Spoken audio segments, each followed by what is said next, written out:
ખેડૂત ભાઈઓ, તમે જોઈ શકો છો મારા હાથમાં શું છે? લોલીપોપ. લોલીપોપ ચીને કહેવાય કે આ કાર્ડ જુઓ, આ લોલીપોપ. સરકારે આપણને આ લોલીપોપ અત્યારે આપ્યો છે. લોલીપોપ આપવાનું કારણ શું? તમે કાલ વિચાર કરો, એમને કાલ જીતુભાઈ વાઘાણીએ જાહેરાત કરી.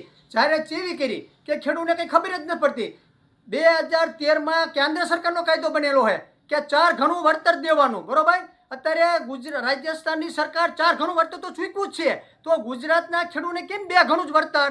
કારણ કે એમને ખબર નથી કે રાજસ્થાનની સરકાર જો 4 ગણું વળતર દેતી હોય, અહીંયા ભાજપ સરકાર છે, પછી અહીંયા કોંગ્રેસની સરકાર તો છે નહીં, તો ગુજરાતના સરકાર ખેડૂતોને કેટલો અન્યાય અત્યારે કરવા છે. તો વિચાર તમે કરો કે 4 ગણું વળતર આપવાનું હતું એમાં, અને 2 ગણાની જાહેરાત કરી, અને પછી કે જેતપરના ખેડૂત અને સુરેન્દ્રનગરના ખેડૂતને એને પણ વળતરમાં ફેર. કારણ કે અત્યારે જમીન હોય, કોણ નક્કી અત્યારે કરી? જીતુ વાઘાણી નક્કી કરી શકે છે કે કોણની જમીન હોય એના અત્યારે 20 લાખ રૂપિયા એકરના છે, કે જેતપરની જમીનના 20 લાખ એકરના છે, 25 લાખ રૂપિયા? એ તો ખેડૂત પણ નક્કી કરી શકે કે જમીનની શું કિંમત છે મારા ગામમાં. અત્યારે એમ કોઈ કમિટી રચશે અને ખેડૂત 2 આગેવાન હોય, 2 આગેવાન ખેડૂત કોણ હોય? ભાજપના જ હોય, અને કંપની વાળાને સેટિંગ હોય, ભાજપ વાળાને સેટિંગ હોય, એટલે એમાં ખેડૂતને કંઈ મળે જ નહીં. પોતે ઘરધણી જેના સર્વે નંબર આવતો હોય એ ઘરધણી નક્કી કરે કે ભાઈ મારી જમીનની કિંમત 40 લાખ કે 50 લાખ. પછી એની કમિટી સર્વે કરે કે ભાઈ આ ફરતા 10 ખેતરોની તમે કિંમત જાણો, સાચું શું છે એ સાચી થાય. આ તો તમારા ઘરના ડાકલા ઘરના ભૂવા એ વારી તમારી અત્યારે વાત છે.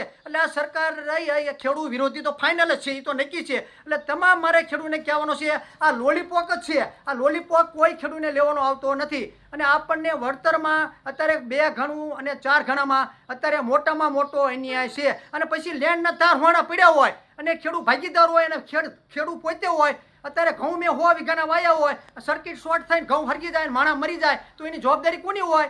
કંપનીની હોય. જે સર્વે નંબરમાં લેન્ડ નીકળે અહીંયા કંપનીવાળાને ખેડૂતનો અને મજૂરનો કંપનીવાળાને વીમો લેવો પડે.